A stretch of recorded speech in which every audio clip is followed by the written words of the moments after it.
Good morning, class. It is Wednesday at about 10:55. I'm posting this as a reminder for tomorrow, what you should be doing, what you should be preparing, etc. So I have a whole list of things to go over. The first being that your article response on the Midgley article, right, about the village people, is due tomorrow by the start of class time. Now, if you need a little bit more time to complete it or something like that, please email me or text me as soon as possible, explaining why or all of those things. But get it in, tomorrow by the start of class time. Shoot for that, and then that way you'll be good to go. The next announcement, and I'll be communicating this more as we get closer to Monday, is that I've been doing these YouTube videos for the closed captioning feature, but I was thinking and researching the laws that relate to how this all works, and that we don't have an interpreter in my class, in this 267 class. Now, in my other classes, I do. Someone who signs, right, and things like that as I speak to make sure it's accessible to people who need that.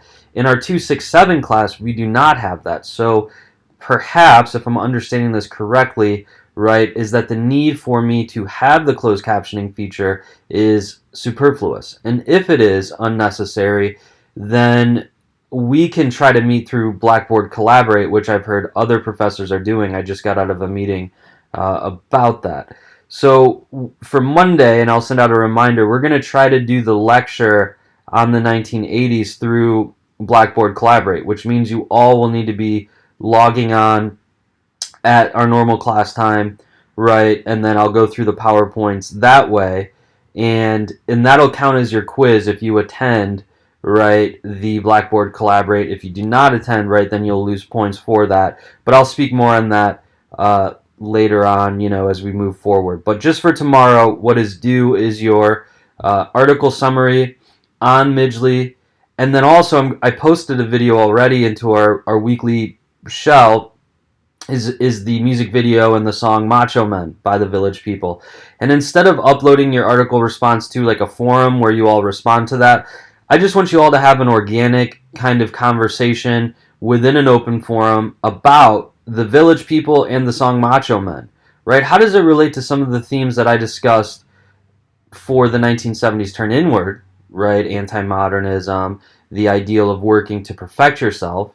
But then also, how does it interact with some of the things that Midgley brings up in his article about gay identity and the appropriation of it or the shedding of it by the Village People and how they communicated and interacted with mainstream America. So do that for the discussion post, and then that'll count as your primary source response points for Thursday. You should still be keeping up with the readings because you'll need those primary sources for your essay that's coming due. I'll send out another reminder of that, but you've had the prompt for over a month now, so just keep working on that as well. So for the Midgley article, I'm not going to tell you everything you need to know for it, right? You should be reading it on your own and thinking about it, but there's a few big takeaways that you should be thinking about engaging with in your article response. And your response needs to have, right, the thesis of it, the strengths, the weaknesses, the sources consulted, opportunities for future research, those kinds of things like you did for the 1950s article summary.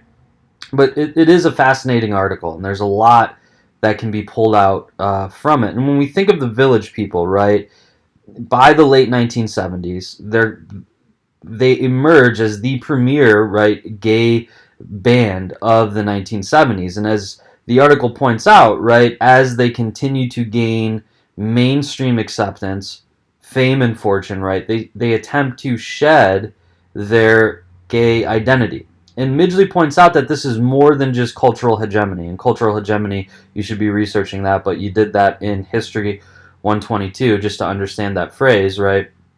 But is that there's more going on here than meets the eye. And when I read the article, I think about three things, and there's probably more, and other historians would point this out. But three things that are interesting for me with the ways that the Village People worked in American culture. And the first one is that although they are this band, right, engaging with disco, dance music, or whatever, is that they're posing some serious challenges to dominant American society, right? And the first one being heteronormativity, right? That they are a gay band, right? But then second is this idea of race, class, and we'll talk about that for a second. Is that this band is diverse, right? So it's not only diverse in terms of its sexuality, right, but it's also diverse in terms of its racial, makeup, if you will. Is that it's not an all-white male gay band. Is that it is, there are numerous different ethnicities, races represented in the Village People, which is important as well in the way that it challenges dominant American society. But then third, which is what the article gets into, is this big point about masculinity, right? Masculine power, and how the Village People, and during the 1970s and then especially in the 1980s, is you'll think about, the dominant kinds of images of the gay man in the 1950s, effeminate, weak, those kinds of things. Whereas the Village People are reclaiming masculinity, although they're gay men, right? They're reclaiming it in this heteronormative kind of idea of masculinity, and then flipping it on its head, right? So even think about who the characters are of the Village People, as they are all masculine symbols, right? The cowboy, the American Indian, the construction worker. All of those kinds of professions in the labor market and those kinds of things are considered masculine kinds of ideas, masculine kinds of images, right? The Indian warrior, the cowboy in popular media, those kinds of things. Although, right, they're taking those images and then morphing them into their own kind of identity. So that's another challenge that they're doing, is they're challenging dominant American society and culture in a variety of ways, which makes them so interesting and fascinating to study. Now, as Midgley points out, and I have here in my notes about this, is that when we're thinking of the Village People and what they represent for the time, is that they do become, right, popular amongst non-gay listeners. Mainstream America starts to fall in love with the Village People. And what he shows is that the Village People in some ways tried to shed their gay identity at times while also embracing it as they continue to become more and more popular. But they don't want to make it political. And the reason that's interesting is that the 1980s is this very political time, right? We will explore the Reagan Revolution next week in our lecture, thinking about the pushback against progressiveness and things like that during the 1980s, right? Return to this traditional kind of idea of what sexuality should be, women's rights, gay rights, all of these things, right? Civil rights even. So the Village People are interacting with all of this, and that's what I want you to bring up in your article summary. I'm not going to tell you exactly how, Midgley shows this, but that will be for you to engage with and show. And then that way you're hitting all of the major points that you need for the article summary. And then in the Moodle shell, right, there's a link to the classic song. I mean, their big famous one is YMCA, but Macho Man, excellent song, right? But watch the video, think about the images being portrayed, because they are masculine images, right? The construction worker, but then through tight clothing and all of those things, you see the transformation, if you will, of those images. But then the images of self-perfection, right? The Macho Man is about bodybuilding and exercise and these things, right?